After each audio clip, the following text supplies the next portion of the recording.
ನಮಸ್ಕಾರ ಸ್ನೇಹಿತರೆ, welcome back to ಅಡುಗೆ ಮನೆ. ಇವತ್ತಿನ ರೆಸಿಪಿ ಮಸಾಲೆ ಮಜ್ಜಿಗೆ.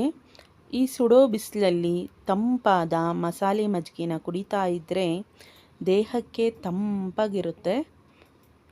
ಈ ಮಸಾಲೆ ಮಜ್ಜಿಗೆನ ಮಾಡೋದು ಹೇಗೆ ಅಂತ ನೋಡೋಣ.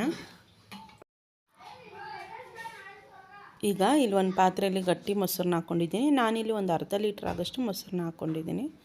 ಹಾಗೆ ಇಲ್ಲಿ ಕುಟಾಣಿಗೆ 1 ಇಂಚಿನಷ್ಟು ಶುಂಠಿನ ಹಾಕ್ಕೊಂಡು ಚೆನ್ನಾಗಿ ಜಜ್ಕೊಂಡು ಬರೋಣ. ಆ ರಸ ಎಲ್ಲ ಬಿಟ್ಕೊಳ್ಬೇಕು, ಅಲ್ಲಿವರೆಗೂ ಚೆನ್ನಾಗಿ ಜಜ್ಕೊಳ್ಳೋಣ. ನೋಡಿ, ಈಗ ಮೊಸರಿಗೆ ಜಜ್ಜಿರುವಂತಹ ಶುಂಠಿನ ಹಾಕ್ಕೊಳ್ತಾ ಇದ್ದೀನಿ. ಸಣ್ಣ ಸಣ್ಣದಾಗಿ ಕಟ್ ಮಾಡ್ಕೊಂಡಿರುವಂತಹ ಕೊತ್ತಂಬರಿ ಸೊಪ್ಪನ್ನ ಹಾಕ್ಕೊಳ್ತಾ ಇದ್ದೀನಿ. ಇಲ್ಲಿ ಒಗ್ಗರಣೆಗೆ ಅಂತ ಒಂದು ಪ್ಯಾನ್ನ ಇಟ್ಟು ಅದರಲ್ಲಿ ಎಣ್ಣೆ ಹಾಕ್ಕೊಂಡಿದ್ದೀನಿ. ಎಣ್ಣೆ ಕಾದ ನಂತರ ಸಾಸಿವೆನ ಹಾಕ್ಕೊಂಡಿದ್ದೀನಿ. ಸಾಸಿವೆ ಚೆನ್ನಾಗಿ ಚಿಟಪಟ ಅಂತ ಇದೆ. ಈಗ ಒಣಗಿದ ಮೆಣಸಿನ್ಕಾಯಿನ ಹಾಕ್ಕೊಳ್ತಾ ಇದ್ದೀನಿ. ಮಸಾಲೆ ಮಜ್ಜಿಗೆ ಆಗಿರೋದ್ರಿಂದ ಒಣಗಿದ ಮೆಣಸಿನ್ಕಾಯಿ ಎಲ್ಲ ಹಾಕ್ಕೊಳ್ಬೇಕಾಗುತ್ತೆ, ರುಚಿ ಚೆನ್ನಾಗಿರುತ್ತೆ. ನಿಮಗೆ ಎಷ್ಟು ಖಾರ ಬೇಕು ನೋಡ್ಕೊಂಡು ಹಾಕ್ಕೊಳ್ಳಿ. ಹಾಗೆ ಈಗ ಕರಿಬೇವಿನ ಸೊಪ್ಪನ್ನು ಹಾಕ್ಕೊಂಡಿದ್ದೀನಿ. ಇದೆಲ್ಲ ಚೆನ್ನಾಗಿ ಎಣ್ಣೆಯಲ್ಲಿ ಫ್ರೈ ಆಗಲಿ. ಈಗ ಚೆನ್ನಾಗಿ ಫ್ರೈ ಆಗಿರುವಂತಹ ಒಗ್ಗರಣೆನ ಮೊಸರಿಗೆ ಹಾಕ್ಕೊಳ್ತಾ ಇದ್ದೀನಿ.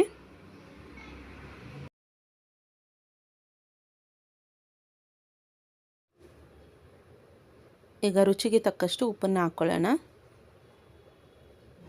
ಈಗ ಚೆನ್ನಾಗಿ ಕಡ್ಕೊಳ್ಬೇಕು. ಮಸಾಲೆ ಎಲ್ಲ ಹಾಕಿ ಅನಂತರ ಕಡಿಯೋದ್ರಿಂದ ಮಸಾಲೆ ಎಲ್ಲ ಚೆನ್ನಾಗಿ ಮಿಕ್ಸ್ ಆಗುತ್ತೆ. ಹಾಗೆ ಮೊಸರು ಚೆನ್ನಾಗಿ ಒಡೆಯುತ್ತೆ.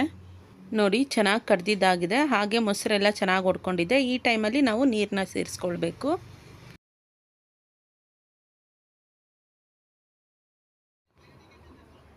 ನೀರು ಹಾಕ್ಕೊಂಡು ಮತ್ತೆ ಮಿಕ್ಸ್ ಮಾಡ್ಕೊಳ್ತಾ ಇದ್ದೀನಿ.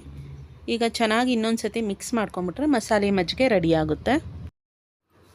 ಈ ಮಜ್ಜಿಗೆನ ಅನ್ನದ ಜೊತೆ ಅಥವಾ ಮುದ್ದೆ ಜೊತೆ ತಿಂದರೆ ಚೆನ್ನಾಗಿರುತ್ತೆ.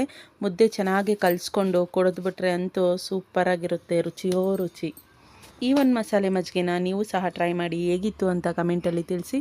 Thank you for watching. Like, share and subscribe my channel. ಧನ್ಯವಾದಗಳು.